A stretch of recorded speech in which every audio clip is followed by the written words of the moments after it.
All right. Good evening, everyone.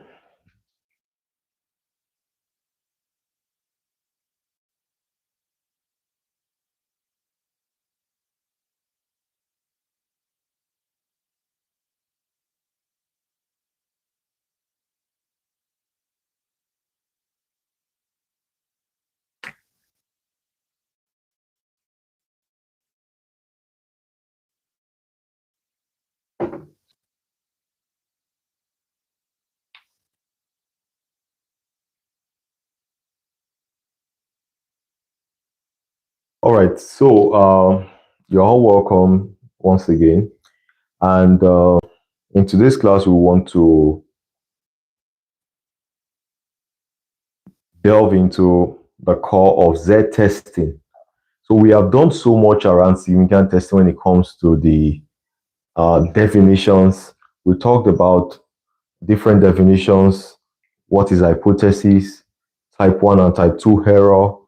We also spoke about confidence level of significance, and null hypothesis, alternative or research hypothesis. And we have done all the initial work. Now it's time for us to get into Z testing. All right. Now I need you guys to understand that, once again, as I always said, in some questions in statistics, uh, they don't always tell you what test you are going to use. So it's not commonplace for you to see a scenario where they will tell you using a Z test or using a T test. In many cases, they just give you a question, they give you a scenario, and they expect you to understand what test or what method or technique you're supposed to use to solve that particular question. So it's the same in this case. You will just be given a question. All right. You'll be given a question, and the question you'll be given, you would be the one to know what exactly you are supposed to do. All right. So I want your mind to be open to different kind of questions. All right. And don't always expect that you'll be told that you're supposed to use a Z test or a T test or a chi-square test or whichever other type of test we'll be talking about. So you need to focus on what we what are the factors that will make us decide to use each and every one of these tests. So while we start to solve, all right, while we start to solve all these questions, don't focus on just the cramming of the formulas. Always remember that you may be asked this question and you will not be told what kind of test you are dealing with. So that should be like a point to note. All the questions should be given, especially in your exam, they may or may not tell you what kind of test to use. So the next question to answer now is, when do we use a Z test? Because we have mentioned Z test, I've mentioned T test, I've mentioned chi-square test. There are certain things that would happen that will make you to conclude that you are to use a Z test. All right. So I would only be talking about that of Z test today because I want you guys to really, I don't want to bug you with too many informations. So guys, listen up. A Z test is used to test a null hypothesis if the population variance is known or if the sample size is larger than 30. Now look at it this way. If the population variance is known or if the sample size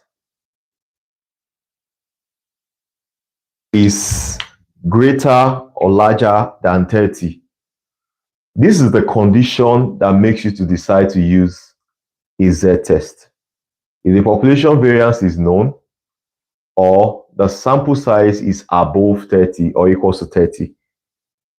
Now, you would start seeing different questions. And let me tell you guys, you need to note this thing I just said, because you would see the same question. And the difference may just be that in the first one, your N was 25. If your N is 25 and your N is 35, it's going to be subjected to two different type of tests. All right. So the N being 25, of course, just let me tell you ahead, when you have N as 25 in this scope of our learning, we'll be using what we call the t-test. But when N is greater than 30, like 35, you'll be using the z-test. So you understand what I'm saying right here? You need to note these two conditions. So if population variance is known, or the sample size is greater than or equals to 30, that's when you make use of your z-test. Note this very much, because this plays a very large role. You could see a question where they'll just tell you N is 15. And believe me, if you're going, in that case, you are going to be using a t-test. So you don't want to subject that to a z-test. So let's solve the very first example right here. I believe you guys have this in your note. If you have it in your note, just open to it, and then I would be reading from here. So the question said, a factory has a machine. I would only be bringing out the parameters. You can take the notes down if you need to. But the question said a factory has a machine that dispenses 80 milliliter of fluid in a bottle. All right. Pay attention to that.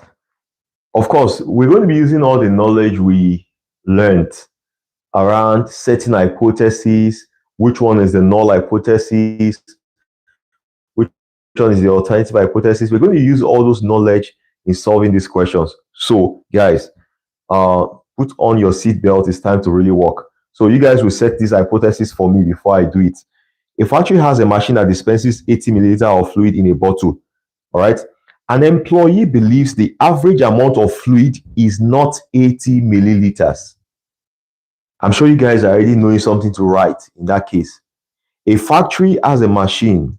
The machine dispenses 80 milliliter of fluid in a bottle. Now, an employee believes the average amount of fluid is not 80 milliliter. Now, you guys should have been able to write something down.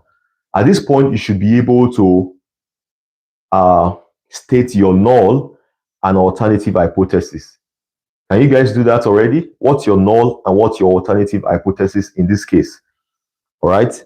An employee believes the average amount of fluid is not 80 milliliters. So guys, without wasting time, we know already that our H naught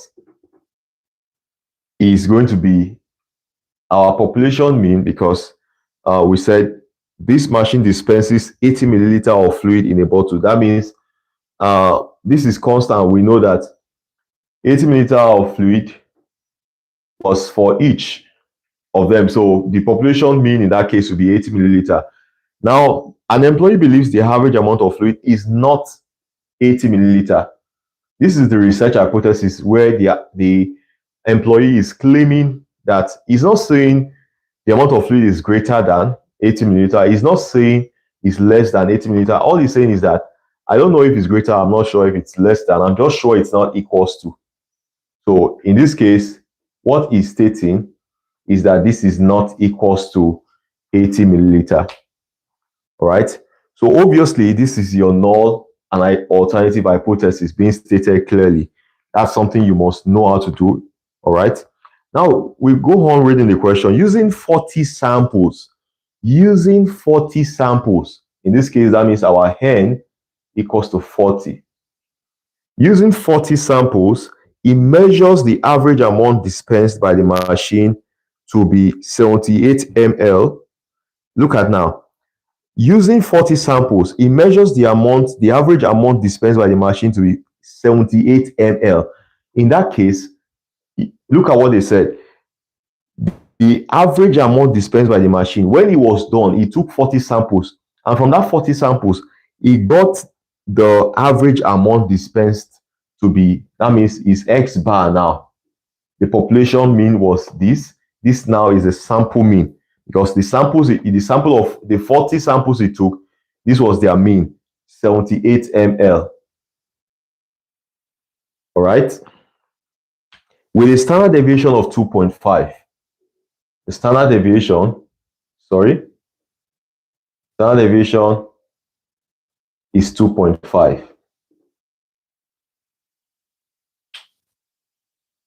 All right, the first question said, state the null and alternative hypothesis, which we have done. Now, the second question now said, at a 95% confidence level, oh, you guys should be awakened already. At a 95% confidence level, is there enough evidence to support the idea that the machine is not working properly? Now, I've told you guys already that this is a very vital part of statistics, and it's a very practical aspect. Now, normally, this was the default belief that this machine dispenses 80 ml of fluid. Now, an employee felt this machine is not dispensing that amount anymore. Whatever happened that caused that, we don't know. So the employee is disputing that this machine is no longer bringing 80 ml of fluid.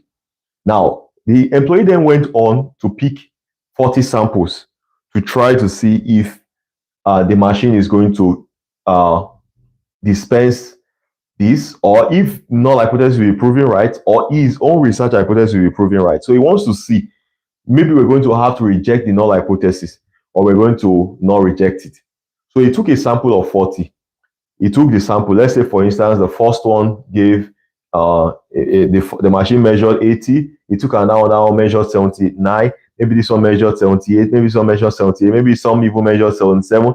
40 samples, he got all their measurement. Then he found the mean of every one of the 40. He got the mean to be 78. He found their standard deviation, he found it to be 2.5. Now, the question is now saying at a 95% confidence level, that means I already explained the meaning of confidence level. You're testing this at a 95% confidence. The level of confidence here is 95%. So guys, what's going to be the level of significance if the level of confidence is 95? So our level of confidence here is 95%. All right. So what's going to be my alpha, guys? Those of you that are following, what's going to be alpha? Well, alpha is going to be 5%, which is 0.05. All right. So we can write 95% as 0.95. It's still fine.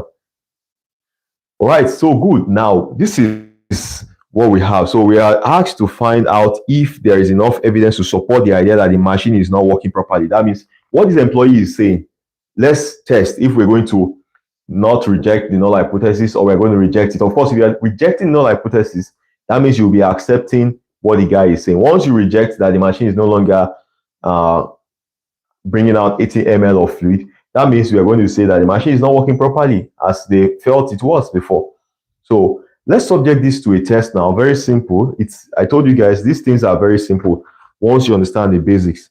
So don't forget, now, before I decide, let's assume this was in an exam, or you don't just go on to say, oh, I'm going to use a Z-test, I'm going to use a T-test. Check it out. The condition I told you that makes you to use a Z-test, is it fulfilled in this case?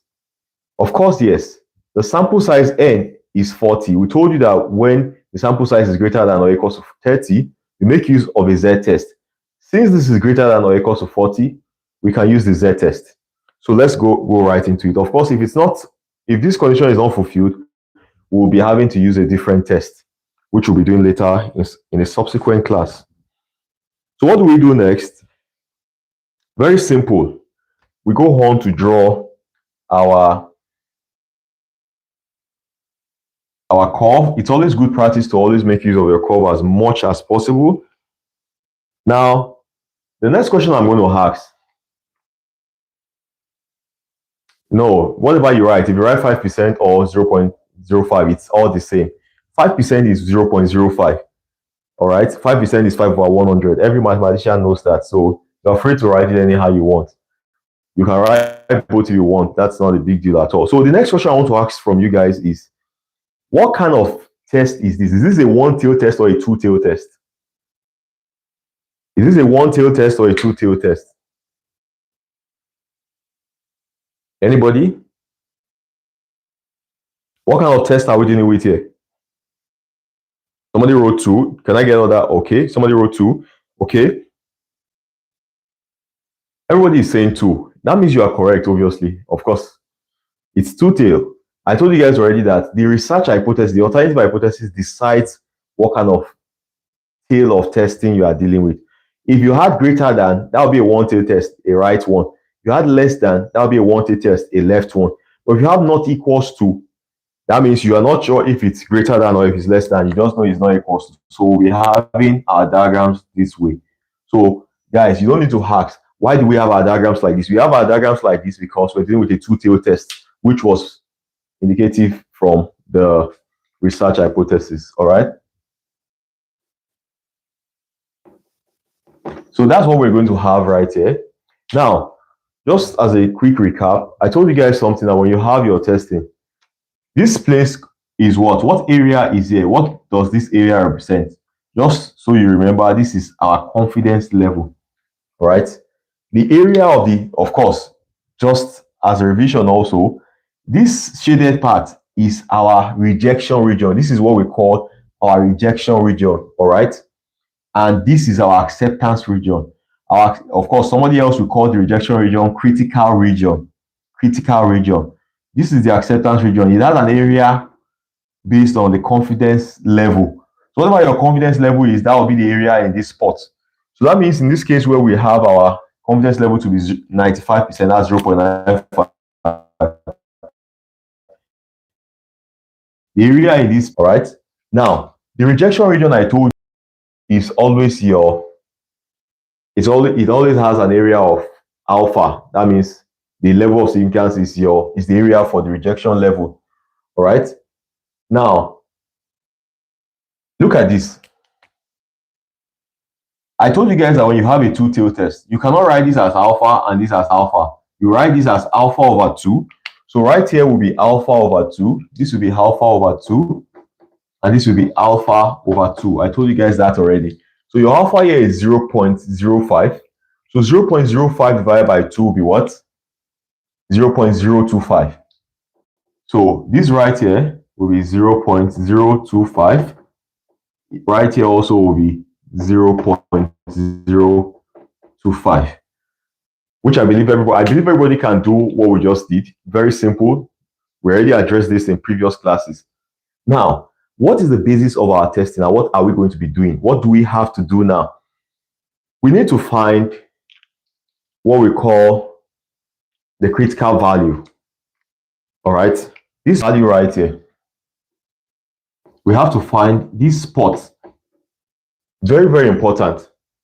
The reason why we need to find this spot is that this is what separates our acceptance and rejection region. And you know already that whatever value we find from our test statistics, which we're going to find very soon, if it falls inside this region, if it falls inside any of these places, that means we would have every reason statistically to reject the null hypothesis. Once it falls inside the rejection region, we'll be rejecting the null hypothesis. If it doesn't fall inside the rejection region, then we will not reject the null. It's that simple. It falls inside the region, reject it. It doesn't fall within it, don't reject it. That's simple. There's nothing more to this than that. So now, but we need to find our critical value. Another word for critical value is your z-score. It's just nomenclature here. What you guys have been doing when you were dealing with normal distribution is what you will do right here also. You will need to go and find the values here. What is this value? Using your Z table, because we are dealing with a Z test. So guys, go on now and tell me, what is this value? Using your Z table.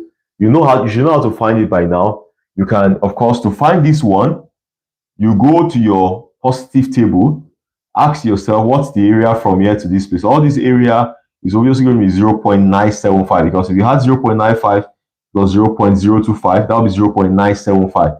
Check for the area in your positive Z table and ask yourself, what Z-score produced the area of 0.975? Of course, 0.975 is the addition of 0.025 and 0.95. So what z-score produced that? You will notice that the z-score that produced that will be 1.96. All right. So to find for this other side, of course, in this case now you have to go to your negative table, because this obviously falls inside the negative side of things. So you open your negative table and ask yourself, what z-score has an area of 0.025? What z-score have an area of 0.025? You check that on your z table. I'm sure you will see the answer of minus 1.96. All right. So this right here is our critical value, or our z-score associated with this test we are dealing with. Now, this is our critical value, meaning that any value that enters inside this spot or inside this spot from our test statistics will make us to reject the null hypothesis. That means we need to go on now to find our test statistics. What is our test statistics? All right. Now, these are our test statistics. I do call it z-calc. I used to call it z-calculated. I told you guys in the morning that you should be very careful of misunderstanding this with standardization. It's one very common error students could make. So be very careful. This z-calc is actually with z-testing. This is not standardization. Understand the formula properly. Don't mix them up together. So your z-calculator, which is, this is our z-statistics. Sorry, our test statistics. If I wanted to be more, wordy, I could write test statistics equals to. So, but instead of writing test statistics equals to, I'll be writing z-calc. Or like, this is representing test statistics, so to say. So our z-calculated is x bar minus mu. Now, because I used mu here, in some other cases, we use mu naught. Some people will write mu naught here. So, but since I'm using mu here, I'll just use mu here. But if you see it as mu naught, it's still the same thing. So some people would have used mu naught. This is what we call the hypothesized mean. Of course, hypothesized mean, this is the hypothesized mean. So, and that will be the value right here. Okay, so your mu here is this mean right here. So over S, your sample standard deviation over square root of n. This is the test statistics. All right, this is the test statistics for your z-test. Note this. This formula is what you would use when dealing with z-test to always find your test statistics. As I told you guys, your test statistics is always gotten from sample data, and it is what we use to always determine the outcome of your test. All right. Now, let's go on to try and find these test statistics now, dealing with what we have right in front of us. So look at what we have here.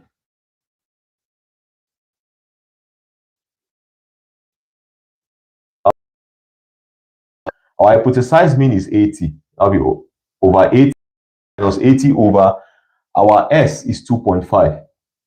2.5 over square root of, what's our n? 40.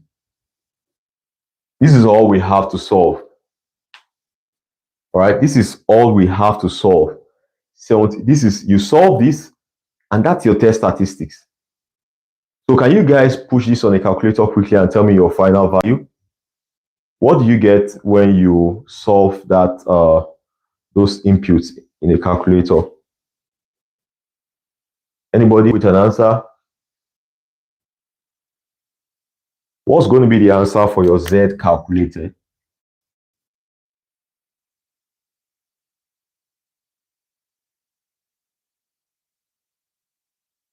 So your Z calculated should give you a final answer of minus 5.06. All right? Minus 5.06 should be your answer. Meaning that at the end of the calculation for our test statistics, we are getting minus 5.06. Now, this takes us to the decision stage where we have to decide if we are going to be rejecting or not rejecting our null hypothesis. Now, I told you guys already, your test statistics determines everything. Now, we've gotten our test statistics with minus 5.06. Now I'm going to ask you guys, based on this diagram we have right here, do you feel minus 5.06 falls inside the rejection region or not inside the rejection region? What do you feel? Does it fall inside the rejection region or outside the rejection region?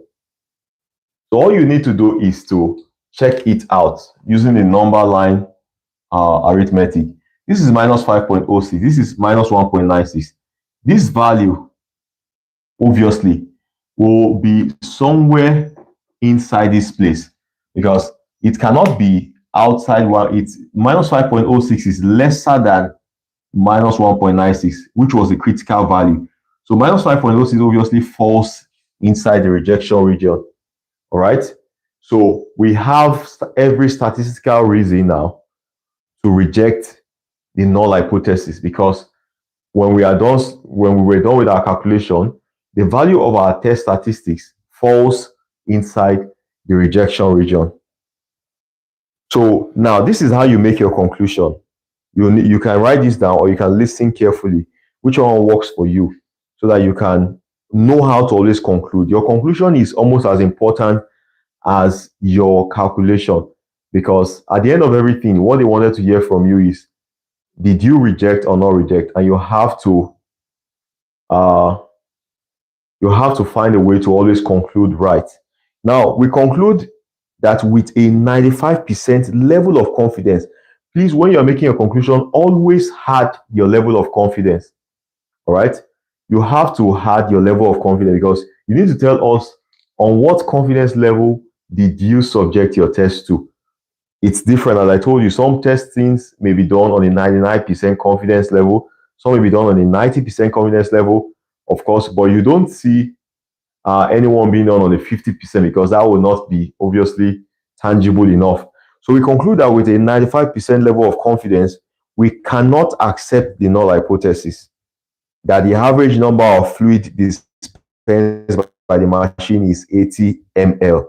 So therefore, with a 95% level of confidence, we reject the null hypothesis and believe the machine isn't working properly.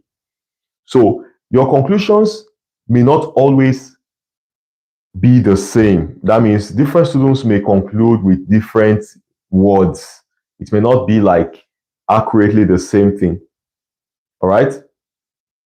But you have to always have like some important things in your conclusion. Number one, at what level of confidence did you conduct your test? Then number two, what was your final decision? Did you reject or not reject? And number three, I will ask you to try and flow in the context of the question. Because if you recollect when we started solving this, the question said, is there enough evidence to support the idea that a machine is not working properly? So you can see when you're concluding, try and always conclude on the basis of the context of what was said initially. So now we said we conclude that with a 95% level of confidence, we cannot accept the null hypothesis that the average number of fluid dispensed by the machine is 80 milliliter. With a 95% level of confidence, we reject the null hypothesis and believe the machine isn't working properly. This is just as simple as it is. Significant testing, I told you guys, it's all about knowing your stuff. There's nothing more to it than this. All right.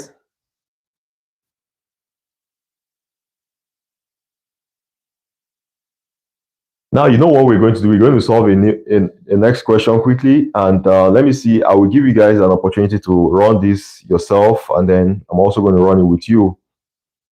Now, listen up. We're going to the next question. I hope you guys really understood this. Somebody's asking, how do we know that the machine is working properly? If our value for our test statistics was inside the acceptance region, let's say this Z calculated now, let's say we got our value to be like minus 1.7. Minus 1.7 falls in the acceptance region. In that case, if we had minus 1.7, it's not in the rejection region. So we would have to not reject the null hypothesis. So we're going to say we are not rejecting null hypothesis in that case because it's in the acceptance region. So obviously, and if we're not rejecting null hypothesis, that means the machine is working properly. All right, so it's that simple. So if your test hypothesis falls inside the acceptance region, that means the machine is working properly. I hope that person really understood what I just said. So let's try and solve a different question and let's see how you guys have well understood this. All right, now look at this question, a different one. The average weight of all residents. Again, once again, I'm going to be writing more of just the parameters. The average weight of all students in town XYZ, there's a town called XYZ. All right. And this town XYZ, we want to say something about it. The average weight of all residents in town XYZ is 168 pounds. So the average weight of people in town XYZ is 168 pounds. A nutritionist believes the true mean to be different. Now, listen to this again. Generally, everybody believes that the average weight of all residents in town XYZ, they believe that the average weight was 168 pounds. All right? That means when you pick everybody in the population of this town, they expect that the average weight from everyone should be 168 pounds. Now, but the nutritionist obviously believes that the true mean to be different. Now, he's not sure if it's more than this or less than this, but the person just feels, the nutritionist just feels that I'm not sure this 168 is actually correct. So obviously he's not saying this weight is going to be lesser or greater. He's just saying, I'm not just sure this is going to be the case. So obviously this is going to be your null hypothesis. What has been stated, what is the believed premise, the believed claim. This is the default claim, the default hypothesis. Now, but a nutritionist now is arguing that this should not be the case. So obviously the research hypothesis or alternative hypothesis will be that the nutritionist is saying this is not going to be the case. So this is going to be the scenario in this case, not equals to, all right? Now, look at what, of course, I told you guys already. When you have a scenario that you are arguing about, probably you're arguing with a company that the weight of their bottle is not this, or you're arguing, like in this case, this nutritionist arguing with this town data set. You don't just go on to say, okay, since I don't believe that, then we're going to hold on to my belief. No, you have to subject this to a test. And by one of the things you have to do is to take samples. All right. I taught you guys about sampling already. So look at what this nutritionist did next. She measured the weight of 36 individuals. She went on to take a sample size of 36.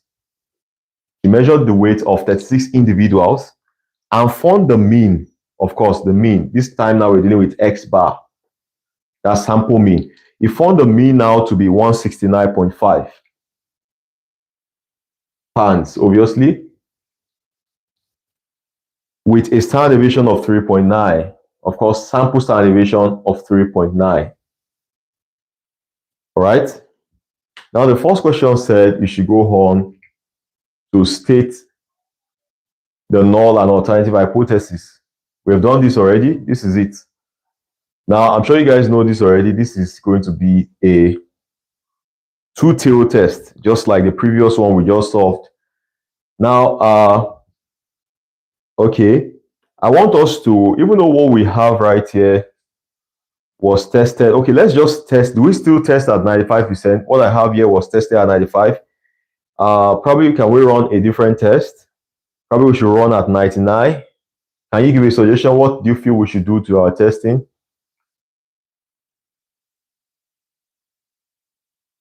Should we test this at 99? Actually, what I have right here is tested at 95.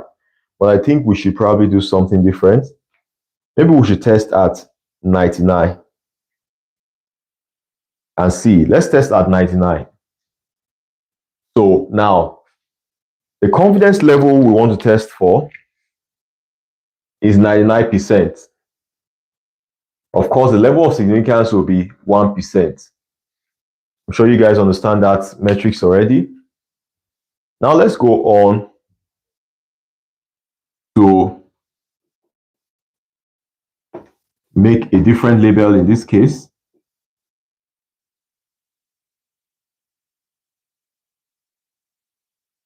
Now, of course, this is a two-tailed test, so we're going to have the same diagram. If it wasn't a two-tailed test, it would be a different diagram. And what's our confidence level? 99%. That means our area right here is 0.99.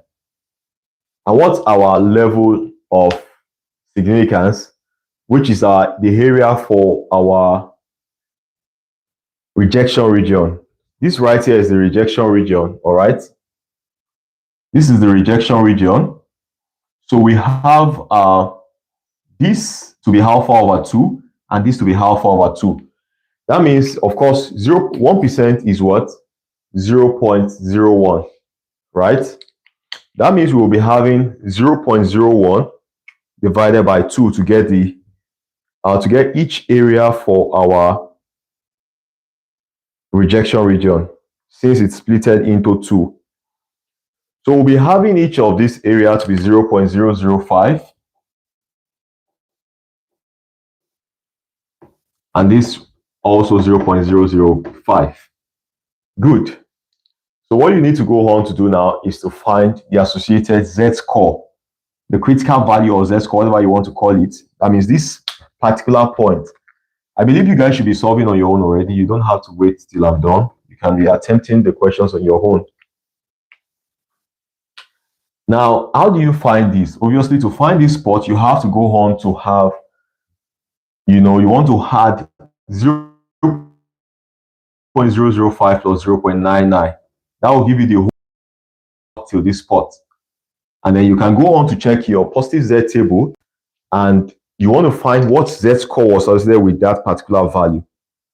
So 0.05 plus 0.99, of course, gives you an area of 0.995. So looking for the z-score associated with 0.995.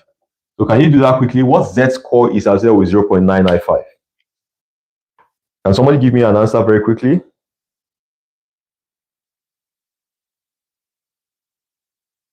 What z-score is associated with 0.995?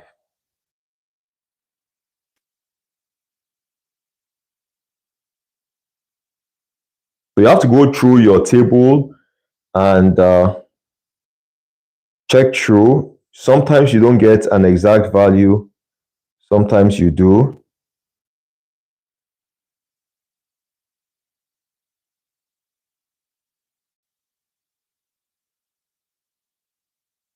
So I think 0.995 will be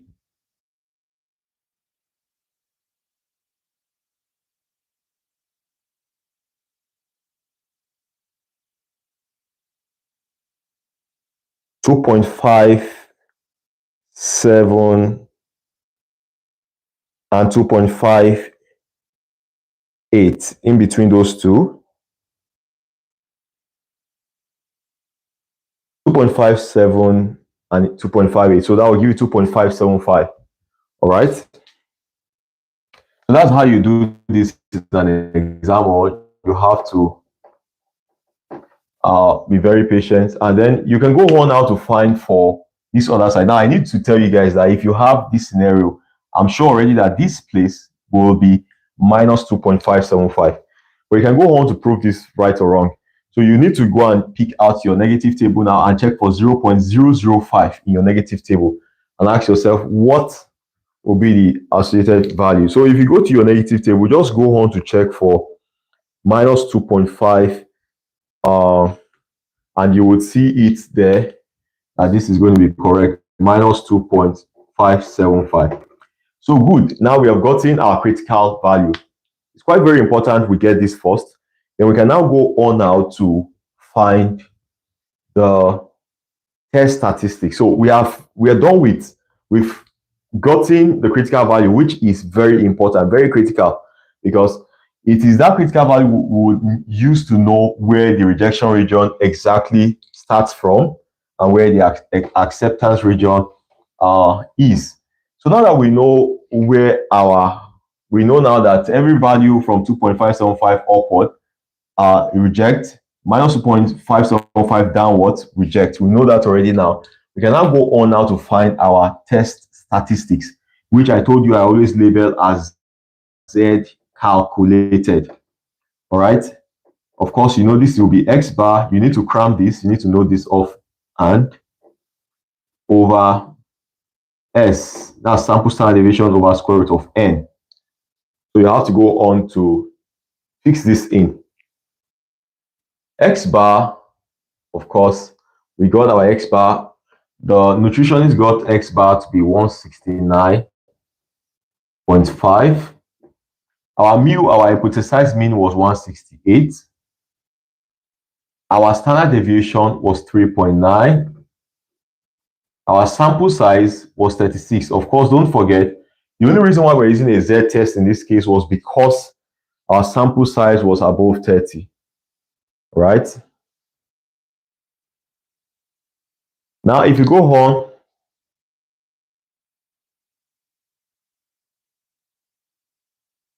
someone asked a question I want to quickly answer. He said, why didn't we add 0.025 with the C the previous question? We are using a different confidence level. In the previous question, we're using 95% confidence level.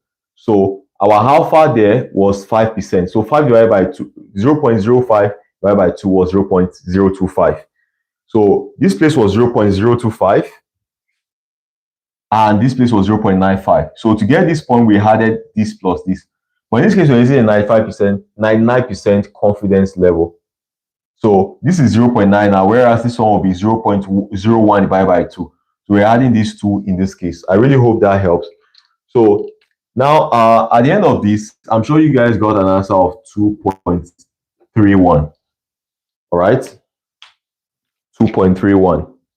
Now what you have to do now is to go on now to your decision process. You want to make a decision at this point. All right. So what's our decision? We have to go on to check our value here. Does it fall inside the rejection region or outside the rejection region? Of course, from what you can see here, 2.31 is less than 2.575. So obviously, what we have right here will be falling well within the rejection region. Now, you do not reject the null hypothesis because it falls in the acceptance region. So what you do now is to make your conclusion properly, as I said. Of course,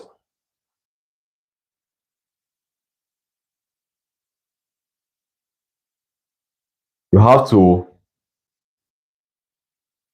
make it the right way.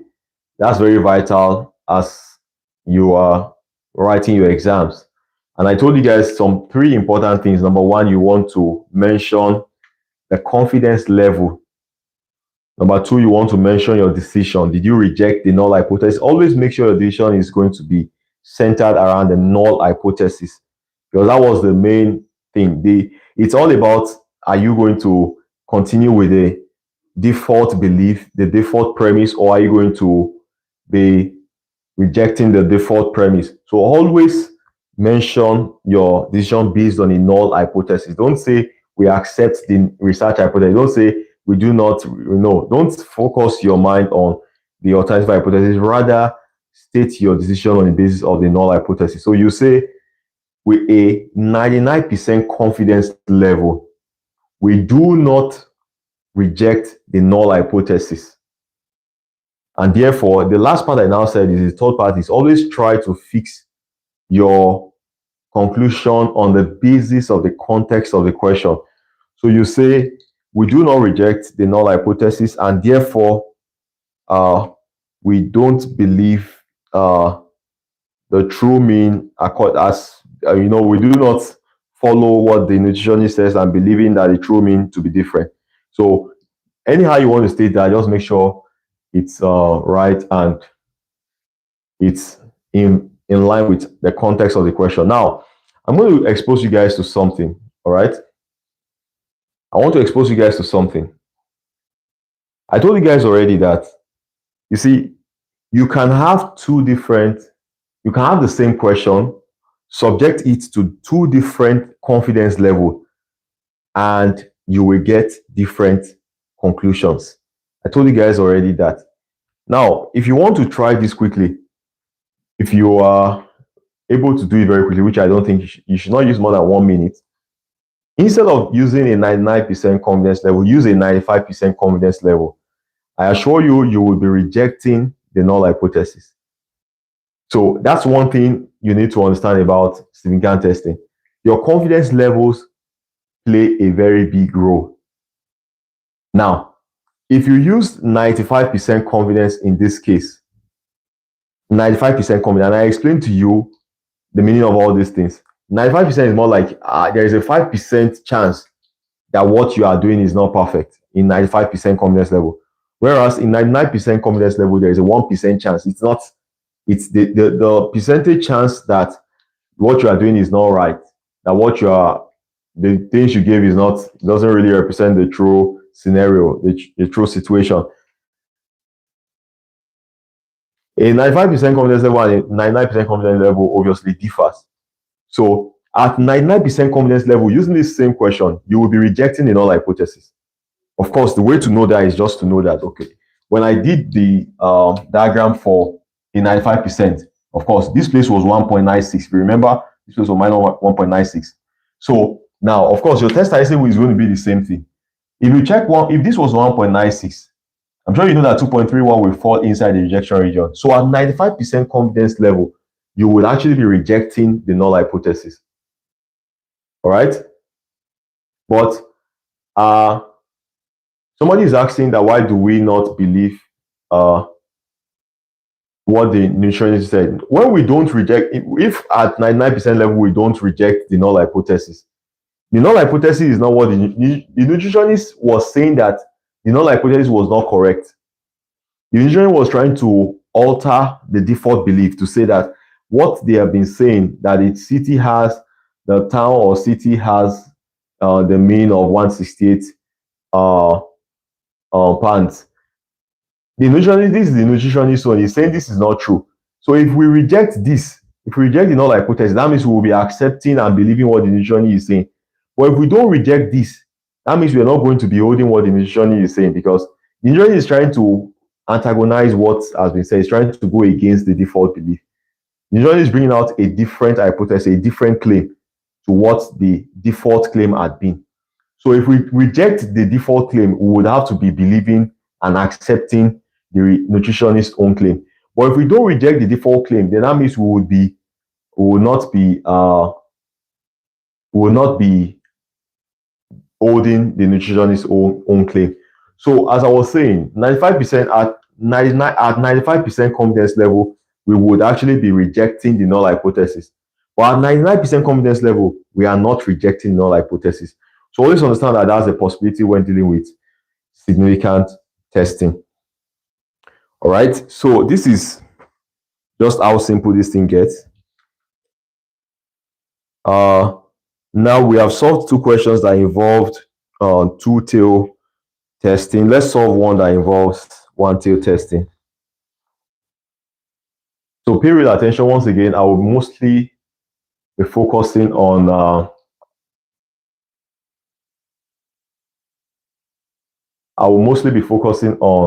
writing the parameters out. So pay attention to this question quickly. A factory manufactures cars with a warranty of 5 years on the engine. A factory manufactures cars with a warranty of 5 years on the engine and transmission. Now, an engineer believes that the engine or transmission will malfunction in less than 5 years. Look at it. It's a real life scenario. Now, a factory manufactures cars. There's a car factory. They manufacture cars with a warranty of 5 years on the engine and transmission. They told their customers, 5 years, you are good. All right. Now, an engineer believes that, I don't believe what these factory guys are saying. I believe that this engine or transmission will malfunction in less than 5 years, contrary to what the car factory had said. Of course, I believe you guys should be able to state your null and alternative hypothesis already. That's one of the first things you should always learn to do. So a factory manufactures cars with a warranty of 5 years. So how do we, of course, that means the average mean then, that means the average mean there, he said, an engineer believes that the warranty is 5 years. Now, listen, I want you guys to know this. It cannot be equals to 5. I'm going to tell you guys why. The factory is not saying that, see, come, this is your engine. The meaning of warranty, you guys need to understand the meaning of warranty. Warranty don't mean your engine 5 years is after 5 years is going to stop. No, the meaning is that at least there's going to be 5 years. You're going to use that for 5 years before there's any possibility of spoiling. So it's possible that in 5 years' time, for that warranty to be correct, it's possible that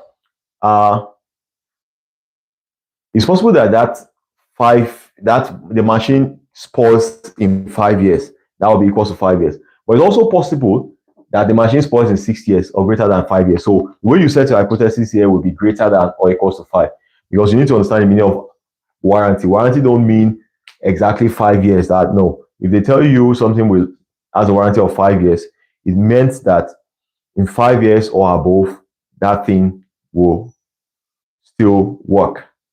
All right. Now, the engineer is believing that this machine, the cars, the engine or transmission will malfunction in less than 5 years. So in this case, the alternative hypothesis will be less than 5. All right. Now, once again, you don't just make a claim and run off with it. You have to go on to subject it to a test.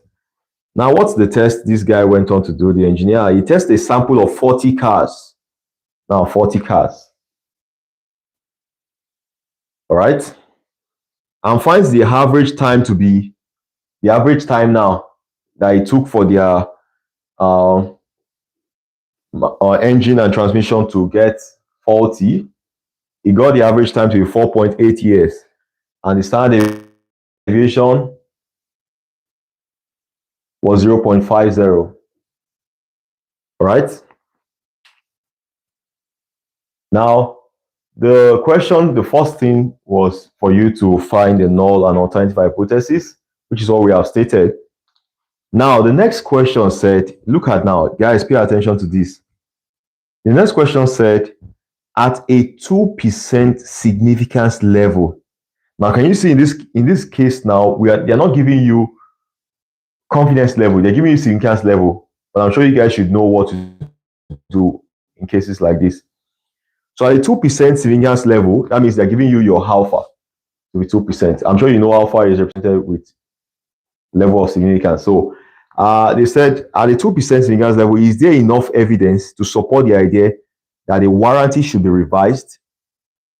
The question here is saying, is there enough evidence for you to say, okay, it looks like what the companies are saying is not actually perfect. That means they need to revise their warranty. Probably, for instance, if after you're done testing, if you are able to now, if you are rejecting the null hypothesis and you are accepting the alternative hypothesis, that means the company will have to revise this statement they made. Probably tell their people that, come, our warranty is no longer 5 years, it's now 3 years. But in a case where you do not reject the null hypothesis, that means the company will not need to revise their warranty, because that means what they have said is still correct. So you need to subject this to a test, and it's at a level of significance of 2%. Guys, what does this 2% significance level mean? Of course, it means that your C is what? 98%. So your confidence level will be 98%. Don't forget, they did not give you your confidence level here. They only give you your level of significance, and you need to know how to always find the confidence level from your level of significance. All right. Now we need to go on now to solve this.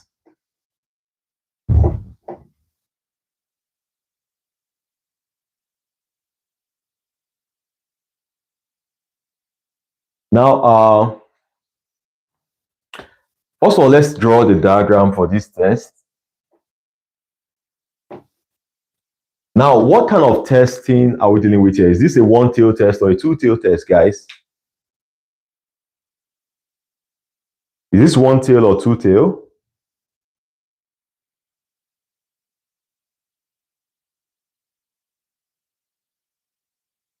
Okay, this is a one-tail test. The reason why it's a one-tail test, obviously, is because of the research hypothesis. The research hypothesis, obviously, is having, and this is a left-tail test, because if it's less than, it's a left-tail test.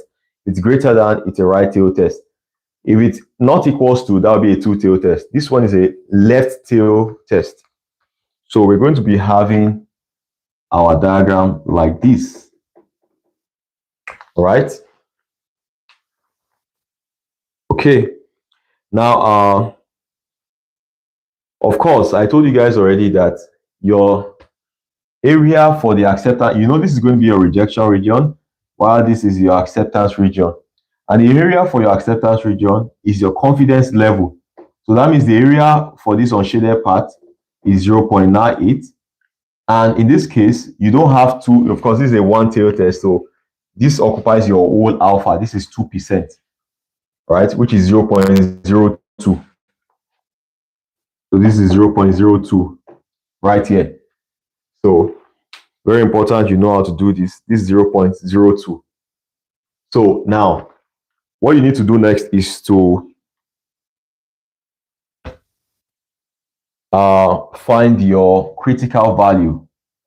So can you go on to find your critical value or your z-score in this case? What's your critical value or what's your z-score? So go on quickly to your table and find the z-score associated with an area of 0.02. All right, find the z-score associated with an area of 0.02. Can you do that quickly? What's z-score is associated with an area of 0.02?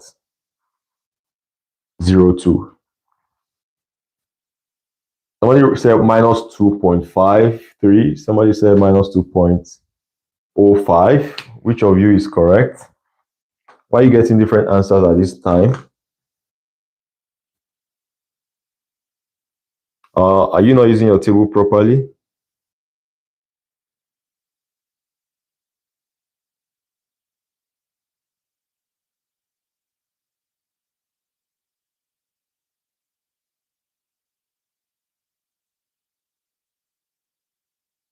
I believe minus 2.05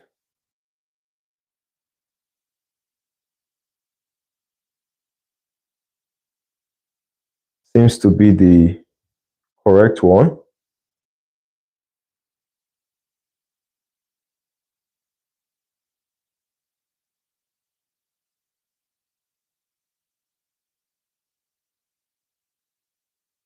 Minus 2.05, I believe, is the correct one. So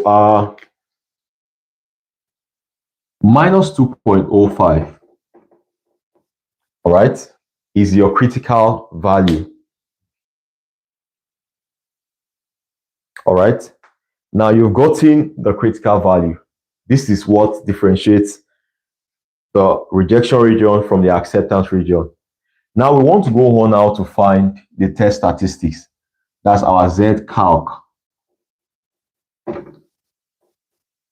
which of course, you know how much I love to always write formulas over and over again, so you guys can get very familiar with seeing it. This is the test statistics for Z testing.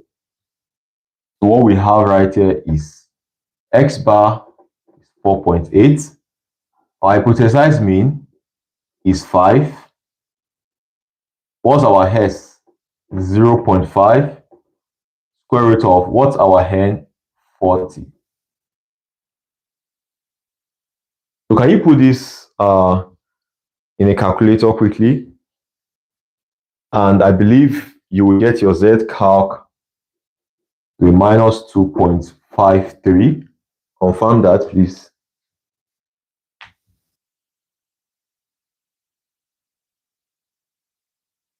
So you got your Z calc to be minus 2.53. My question to you is, with all what we have done, are we rejecting or not rejecting our null hypothesis? Minus 2.53. So you have to go on to check here. Minus 2.53, does it fall within this spot or outside this spot? Of course, minus 2.53 is lesser than minus 2.05.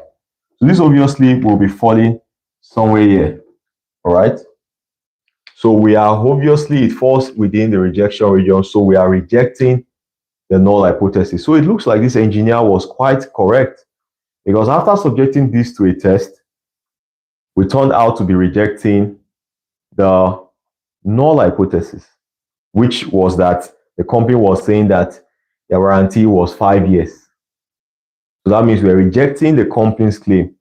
And now we would be concluding that what they are stating is not the case. So as I told you guys already, 3 important things you want to always include in your decision, in your conclusion, which is very vital, is that you would say that you can actually say with a level of significance of 2%, that's still good, or you can say with a 98% confidence level, we reject the null hypothesis. State your decision, and obviously conclude that the engine or transmission of this car factory will malfunction in less than 5 years. Because your conclusion, if you're rejecting null hypothesis, obviously you're accepting this. So that's a good way of concluding. You can say that at a 2% significant level, we believe that there is enough evidence to support the idea that the warranty should be revised. That's another good way of saying it. The 2%, you can say with a 2% significant level, or you can say with a 98% confidence level, we believe that there is enough evidence to support the idea that the warranty should be revised. Guys, does it all make sense to you? How do you feel about Z testing? Very simple, isn't it?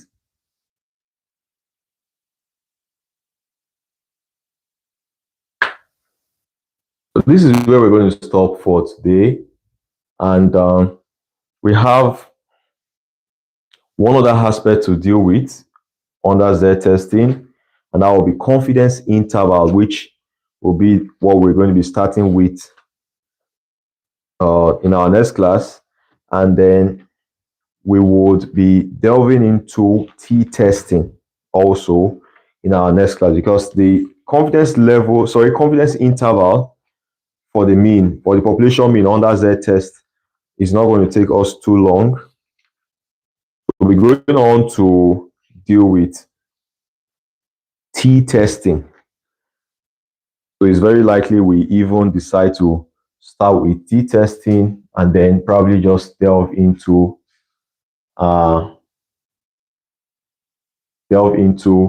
confidence interval later. So you guys can take the remaining minutes to practice more questions on your own. And tomorrow, same time, we would meet, hopefully. So guys, thank you very much. I hope you really understood this well. I hope there are no issues with this. This is a very vital part. It's this simple, and you can see this in your exam, in your coming exam, just this. So